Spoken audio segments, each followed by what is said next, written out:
بسم اللہ الرحمن الرحیم۔ السلام علیکم ورحمۃ اللہ وبرکاتہ۔ میں ہوں محمد عبد الرحمن۔ میرے پیارے بھائیوں اور بہنوں، ہماری آج کی یہ ویڈیو تمام مسلمانوں، غیر مسلمانوں اور وہ لوگ جو خدا پہ یقین نہیں رکھتے سب کے لیے بہت اہم ہے۔ میرے پیارے بھائیوں اور بہنوں، ہمارا آج کا ٹاپک اس بات کو سائنس سے پروف کرنا ہے کہ خدا ہے اور وہ خدا اللہ تعالیٰ ہے، اس بات کا پروف بھی کرنا۔ اس کے پروف کے لیے ہم سائنس اور قرآن مجید کی مدد لیں گے۔ میں اس ویڈیو کا آغاز ایک مثال سے کرتا ہوں۔ اگر کوئی آلہ ایسا ہو جسے کبھی کسی نے نہیں دیکھا اور میں وہ آپ کو دوں تو آپ سے سوال کروں کہ بتائیے مجھے اس کا میکینزم کیا ہے، اس میں کیا چیز کی استعمال ہوئی ہے، اس کا کیا اسکوپ ہے اور اس کا کیا یوزز ہیں، تو آپ یقیناً نہیں بتا پائیں گے۔ لیکن اس صورتحال میں اگر کوئی شخص آئے اور بتائے اس کا میکینزم کیا ہے تو اسے ہم کیا کہیں گے؟ Creator, inventor. وہ اسے کریٹر اس وجہ سے کہیں گے کیونکہ کوئی جانتا نہیں اس کی چیز کے بارے میں، لیکن وہ جانتا ہے، وہ واحد ہے، وہ لا شریک ہے، اس کا کوئی شریک نہیں اس معاملے میں۔ یہ تھی ایک چھوٹی سی مثال۔ آئیے ویڈیو کے اصل موضوع کی طرف رجوع کرتے ہیں۔ میں بات ایتھیسٹ سے شروع کرتا ہوں۔ ایتھیسٹ دراصل وہ لوگ ہوتے ہیں جو خدا کے وجود ہی پر یقین نہیں رکھتے، یہ اسی پر یقین رکھتے ہیں جو سائنس پروو کر دے۔ اسی وجہ سے میں جب بھی ان کا ذکر کرتا ہوں تو میں انہیں کنگریچولیٹ ضرور کرتا ہوں۔ میرے بھائیوں، یہ ہمارے معاشرے کی طرح کے لوگ نہیں ہوتے، اسی پر یقین رکھتے جو ان کے والدین کہتے ہیں۔ یہ بلکہ پروف مانگتے ہیں، کوئی بھی بات کرو تو یہ پروف کہتے ہیں کہ ہمیں پہلے پروف دو پھر ہم یقین کریں گے۔ اسی وجہ سے ان لوگوں کی بہت اہمیت ہے۔ حقیقت میں ہم انہیں برا سمجھتے ہیں، بہت زیادہ برا سمجھتے ہیں جو خدا پہ یقین نہیں رکھتے۔ یہ وہ لوگ ہیں جو ہم سے بھی زیادہ اعلیٰ ہیں، جو ہمارے مسلمانوں سے بھی زیادہ اعلیٰ ہیں اس معاملے میں، علم حاصل کرنے کے معاملے میں ہم مسلمانوں سے بھی زیادہ اعلیٰ ہیں، کیونکہ قرآن مجید میں اللہ تعالیٰ نے کہا ہے کہ ہمارے حکم کی تعبیر کرو، اور اللہ کا حکم یہ بھی ہے کہ اطاعت کرو میری، اور گواہی دو کہ میرے سوا کوئی خدا نہیں۔ ہم گواہی تب بھی دے پائیں گے جب ہمارے پاس کوئی پروف ہوگا۔ ہم تو پروف کی طرف جاتے ہی نہیں، حالانکہ یہ پروف مانگتے ہیں، کہتے ہیں کہ ہمیں پروف دو ہم پھر یقین کریں گے۔ یہ اسی پہ یقین رکھتے ہیں جو پروف ہو۔ یہ ہندوؤں کے بچوں کی طرح نہیں، جو ہندو گھرانے میں پیدا ہوا وہ ہندو، مسلم گھرانے میں پیدا ہوا اگر کوئی بچہ تو وہ مسلمان ہو گیا، اگر سکھ گھرانے میں پیدا ہوا تو وہ سکھ ہو گیا۔ بلکہ یہ پروف مانگتے ہیں، جو حقیقی شے ہے یہ اسی کے پیچھے جانا پسند کرتے ہیں، نہ کہ خیالی خدا کے۔ اللہ تعالیٰ خیالی خدا نہیں، میں یہ آگے پروف بھی کروں گا۔ لیکن یہ جو ہندو ہے یہ رام، سیتا ایسے مختلف خداؤں کو مانتے ہیں، حالانکہ ان کے وید بالکل خلاف ہے۔ اگر میں کسی ناستک یعنی کہ ایتھیسٹ سے یہ سوال کروں کہ مجھے بتاؤ کہ دنیا کیسے بنی تھی، تو مجھے کہے گا یہ دنیا بگ بینگ کے ذریعے بنی، اسی سے ساری کائنات، اسی سے ہمارا چاند، سورج، کہکشاں سب کچھ اسی سے بنے ہیں۔ اگر میں اسے پوچھوں کہ یہ کب معلوم ہوا تمہیں کہ دنیا بگ بینگ سے بنی ہے، تو وہ کہے گا یہ ہمیں 70 یا 80 سال پہلے معلوم ہوا کہ کائنات بگ بینگ سے بنی ہے۔ بگ بینگ دراصل ایک بہت بڑا دھماکہ تھا جس سے کائنات بنی، یہ سائنس کہتی ہے، اور اس کے بارے میں قرآن مجید میں بھی ذکر ہے۔ تو پھر میں اسے کہوں گا تمہیں تو یہ 60 70 یا 80 سال پہلے پتہ چلا ہے، لیکن ہمارے قرآن مجید میں اللہ تعالیٰ نے یہ تقریباً 1400 سال پہلے ہی لکھ دیا ہے، سورۃ الانبیاء آیت نمبر 30 میں۔ اور کیا نہیں دیکھا ان منکروں نے کہ آسمان و زمین منہ بند تھے، پھر ہم نے ان کو کھولا، اور بنائی ہم نے پانی سے جس چیز میں جی ہے، پھر کیا یہ یقین نہیں کرتے؟ اس آیت میں اللہ تعالیٰ نے آسمان و زمین کے منہ کھولنے کا ذکر کیا ہے۔ آسمان و زمین اگر ہم دیکھیں اب تو ہم اسے کلوز نہیں کر سکتے، بیکوز ہماری طاقت میں نہیں ہے، نہ ہم اسے کمپریس کر سکتے ہیں۔ لیکن اللہ تعالیٰ نے ذکر کیا ہے کہ یہ کمپریسڈ تھے، میں نے ان کو کھول دیا۔ یہاں سے ہمیں اندازہ ہوتا ہے یہ بگ بینگ کی ہی علامت ہے، اور کہا کہ تمام جاندار جو ہیں ان میں پانی بہت پایا جاتا ہے۔ اور اگر آج بھی ہم ٹیسٹ کر کے دیکھ لیں، جتنے بھی ٹیسٹ کر کے دیکھ لیں، جتنے بھی انسانوں، جانوروں، تمام لیونگ تھنگس کا اگر ہم ٹیسٹ کر کے دیکھ لیں تو سب میں ایسا ہی معلوم ہوگا کہ سب میں پانی کی شرح ان کے باقی سیلز جو ڈرائی سیلز ہیں ان سے بہت زیادہ ہے۔ اگر ہم اپنے بلڈ کی بات کر لیں تو اس میں اگر واٹر ختم ہو جائے تو ہم زندہ بالکل نہیں رہ سکتے۔ واٹر ہماری نیسیسری نیڈ ہے، فش، اینیمل وغیرہ سب کی نیسیسری نیڈ ہے واٹر۔ پھر میں اسے سوال کروں گا مجھے بتاؤ کہ تقریباً 1400 سال پہلے کون لکھ سکتا ہے قرآن مجید میں یہ بات؟ وہ کہے گا، وہ جواب دے تو ٹھیک ہے، اگر نہیں دے پاتا صحیح جواب تو میں کہوں گا کوئی بات نہیں، اگلے سوال کی طرف میں چلتا ہوں، اگر ایمان لائے تو ٹھیک ہے، نہیں تو میں اگلا سوال ہی کروں گا۔ وہ سوال یہ ہے کہ ارتھ کی شکل کیا ہے؟ جب میں اسے یہ سوال کروں گا تو وہ مجھے جواب میں یہ کہے گا، پہلے ہمیں لگتا تھا کہ ارتھ گول شکل کی ہے، لیکن اب ہمیں معلوم ہوا ایسا نہیں، یہ ذرا پچکی ہوئی، یہ ذرا انڈا نما ہے۔ تو پھر میں اسے سوال کروں گا، مجھے بتاؤ کہ تمہیں یہ کب پتہ چلا کہ دنیا ذرا انڈا نما ہے، ذرا پچکی ہوئی ہے؟ تو وہ مجھے جواب دے گا کہ تقریباً ہمیں 1570 میں پتہ چلا، اس کے قریب پتہ چلا ہے کہ دنیا گول نہیں ہے، یہ ذرا سفیریکل شیپڈ ہے۔ تو میں اس سے کہوں گا تمہیں یہ تب پتہ چلا ہے، لیکن ہمارے قرآن مجید میں اللہ تعالیٰ نے تقریباً 1400 سال پہلے ہی لکھ دیا ہے۔ سورۃ النازعات آیت نمبر 30، والارض بعد ذالک دحاہا، اور بعد میں پھیلایا ہم نے دنیا کو، زمین کو پھیلایا۔ اللہ تعالیٰ نے اس میں ذکر کیا ہے کہ ارتھ جو زمین ہے یہ گول نہیں ہے، یہ ذرا پھیلی ہوئی اللہ نے بنائی ہے۔ یہ لفظ جو دحاہا ہے عربی میں اسے پھیلا ہوا ایز اے اوسٹرچ ایگڈ شیپڈ کے لیے ذرا یوز کرتے ہیں، اس سے ریلیٹڈ کچھ اللہ تعالیٰ نے اس میں ہمیں ذکر پہلے ہی کر دیا ہے کہ ارتھ جو ہے یہ گول نہیں ہے، یہ ذرا پچکی ہوئی ہے، یہ ذرا انڈا نما ہے۔ اوسٹرچ کا آئیڈیا سے ذرا بڑھ ہوتا ہے نا، وہ اتنا بھی نہیں ہے لیکن اس طرح ہم کہتے ہیں۔ پھر میں اس سے سوال کروں گا کہ مجھے بتاؤ کہ تقریباً 1400 سال پہلے شیپ اور ارتھ جو ہے، زمین کی جو شکل ہے، یہ کون لکھ سکتا ہے قرآن مجید میں؟ تو مجھے جواب نہیں دے پائے گا۔ اگر دے دے تو ٹھیک ہے، اگر کوئی کہانی ڈال لے، اگر نہیں تو میں پھر کہوں گا فکر مت کرو، میں اگلے سوال کی طرف رجوع کرتا ہوں۔ پھر میں اس سے سوال کروں گا کہ مجھے بتاؤ کہ سورج اور چاند کی روشنی کے بارے میں تم کیا جانتے ہو؟ تو وہ مجھے کہے گا پہلے ہمیں لگتا تھا کہ سورج اور جو چاند ہے اس کی روشنی اپنی اپنی ہے، لیکن بعد میں جدید تحقیقات کی، ریسرچز کی، پھر ہمیں معلوم ہوا نہیں، ایسا نہیں، ہم بالکل غلط ہیں۔ سورج کی روشنی تو اس کی اپنی ہے، لیکن جو چاند ہے اس کی روشنی اس کی اپنی نہیں۔ یہ ریفلیکٹڈ لائٹ لیتا ہے یہ سورج سے، اسی سے ہمیں لائٹ پرووائڈ کرتا ہے، جس سے ہمیں لگتا ہے کہ چاند کی روشنی اس کی اپنی ہے، حالانکہ یہ ریفلیکٹڈ لائٹ ہے۔ تو میں اس سے سوال کروں گا کہ مجھے بتا تمہیں کب پتہ چلا؟ تو وہ کہے گا 100 200 300 یا 400 سال پہلے ہمیں پتہ چلا ہے کہ سورج کی روشنی اس کی اپنی ہے لیکن چاند کی روشنی اس کی اپنی نہیں۔ تو میں کہوں گا تمہیں تب پتہ چلا ہے، لیکن ہمارے قرآن مجید میں اللہ تعالیٰ نے تقریباً 1400 سال پہلے ہی لکھوا دیا۔ سورۃ الفرقان آیت نمبر 61 میں کہ بڑی برکت ہے اس کی جس نے بنائے آسمان میں برج اور رکھا اس میں چراغ اور اجالا کرنے والا چاند۔ میرے پیارے بھائیوں، اس آیت میں اللہ تعالیٰ نے لفظ برج استعمال کیا ہے۔ یہاں پہ اللہ تعالیٰ نے ہمیں کہا ہے کہ آسمان میں برج ہے، آسمان کے بھی حصے ہیں، اس میں پل ہے۔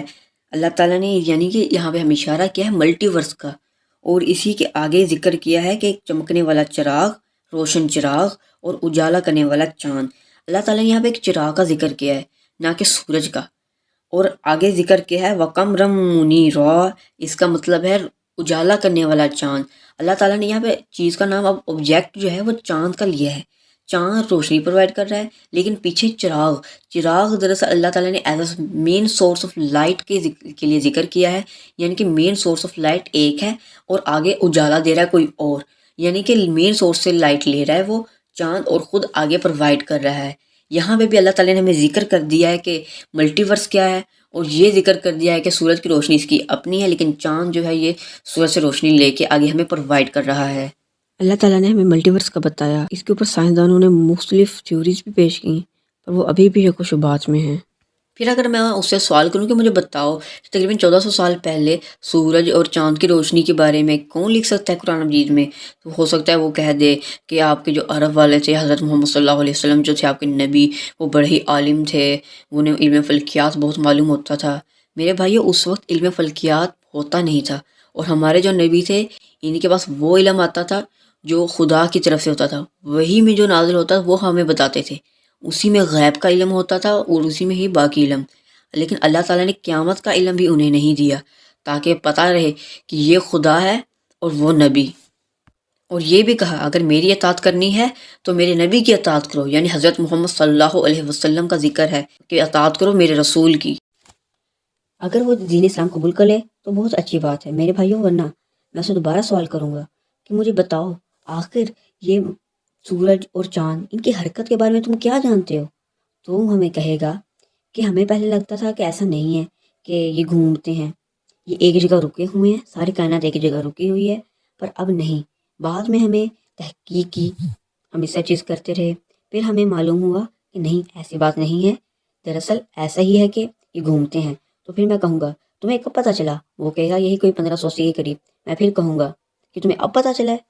تمہیں تو یہ اب پتہ چلا ہے، لیکن ہمارے قرآن مجید میں اللہ تعالیٰ نے تقریباً 1400 سال پہلے ہی لکھ دیا ہے مختلف جگہ پر۔ مثلاً سورۃ الانبیاء آیت نمبر 33، اور وہی ہے جس نے بنائے رات اور دن اور سورج اور چاند سب ایک ایک گھیرے میں پھرتے ہیں۔ اس آیت میں اللہ تعالیٰ نے ذکر کیا ہے کہ سورج چاند ان کا ایک ایک ایکسس ہے، جس سے سورج کی وجہ سے دن، چاند کی وجہ سے رات، یہ مختلف ایسے نہیں ہوتا کہ دن پہلے آ جائے رات پہلے آ جائے، یہ سسٹم نظام میں ہے ہی نہیں۔ اللہ تعالیٰ نے اس میں ذکر کیا ہے کہ ان کا ایک ایک ایکسس ہے، اللہ تعالیٰ نے ایک مقدار میں انہیں گھماتا ہے، کوئی نہ کوئی انہیں کشش ہے جس کی وجہ سے یہ گھومتے ہیں۔ اس کے بارے میں اللہ تعالیٰ نے قرآن مجید میں یہاں بھی ذکر کیا ہے اور اس کے علاوہ اور بھی جگہ پر ذکر کیا ہے۔ اگر میں مزید حوالہ جات کا ذکر کروں تو سورۃ الیاسین آیت نمبر 38 سے 39 تک، والشمس تجری لمستقر لها ذالک تقدیر العزیز العلیم، سورج چلاتا ہے اپنی ٹہری راہ پر، یہ سادہ ہے اس زبردست باخبر کا۔ اس آیت کے اندر جو اللہ تعالیٰ نے ذکر کیا ہے کہ یہ اللہ تعالیٰ کے تمام نمونے اس کو جو واضح کرتے ہیں، اس میں ایک سادہ سا نمونہ ہے اور اس کی بھی اپنی ایک راستہ ہے، اتنا اپنا ایک ایکسس ہے جس میں یہ بہتا ہے، جس میں یہ روٹیٹ کرتا ہے، جس میں یہ ریوالو کرتا ہے۔ مختلف نام اس معاملے میں دے سکتے ہیں اسے۔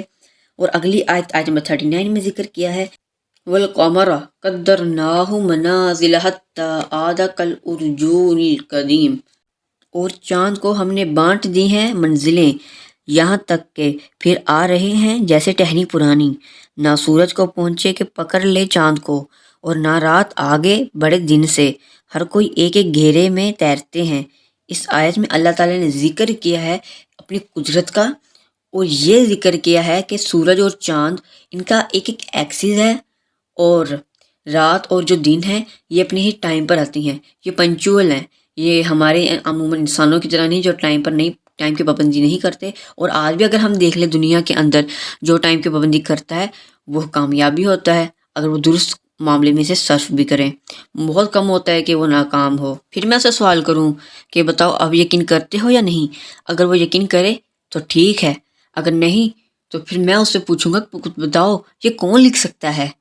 قرآن مجید میں 1400 سال پہلے تقریباً یہ کون لکھ سکتا ہے؟ تو اگر وہ جواب دے پائے ٹھیک ہے، اگر نہیں تو پھر میں اسے پھر کہوں گا کوئی بات نہیں، میں اگلا سوال کرتا ہوں۔ پھر میں اسے سوال کروں گا واٹر سائیکلنگ کے بارے میں۔ واٹر سائیکل یعنی کہ ابھی وہ خرات بن کے پانی کا زمین سے اٹھنا، آسمانوں میں جا کے بادل بننا، پھر بارش آنی، پھر پانی نیچے، پھر ایسے ہی چلتا رہنا واٹر کا، اسے واٹر سائیکل کہتے ہیں۔ جب میرا سوال یہ ہوگا تو مجھے کہے گا تقریباً ہمیں 1580 کے قریب پتہ چلا ہے کہ واٹر سائیکل ہوتا ہے جس سے بارش ہوتی ہیں اور پانی جو ہے ہوا میں جاتا ہے، بارش ہوتی ہے، کیسے ہوتا ہے سارا ہمیں تب پتہ چلا۔ تو پھر میں کہوں گا کہ تمہیں تقریباً 1580 کے قریب پتہ چلا ہے، لیکن ہمارے قرآن مجید میں اللہ تعالیٰ نے تقریباً 1400 سال پہلے ہی ذکر کر دیا ہے کہ بارش کیسے ہوتی ہے اور واٹر سائیکل کیا ہے۔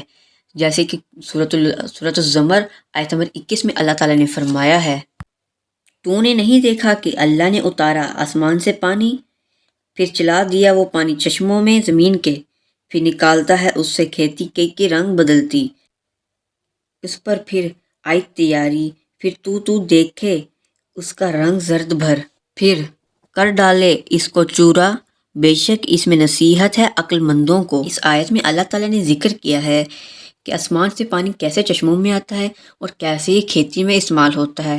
اس میں بھی واٹر سائیکل کے ایک حصے کا اللہ تعالیٰ نے ذکر کیا ہے کہ بارش ہوتی ہے جس سے چشموں میں پانی جاتا ہے اور ان سے مختلف رنگ کی کھیتی، اچھے اناج جو ہیں وہ اگتے ہیں، جن سے بعد میں ہم چورا کرنے کا مطلب یہاں پہ ہم نے کھانے کا ذکر کیا گیا ہے، ان کو استعمال کرنے کا ذکر کیا گیا ہے۔ اللہ تعالیٰ نے میرے بھائیو دیکھو 1400 سال پہلے بھی، اس سے بھی پہلے ذکر کر دیا ہے قرآن مجید میں، تقریباً 1400 سال پہلے ذکر کیا ہے قرآن مجید میں کہ اللہ تعالیٰ نے کہ آسمان سے پانی آتا ہے جس سے کھیتی اگتی ہے، جسے ہم استعمال کرتے ہیں۔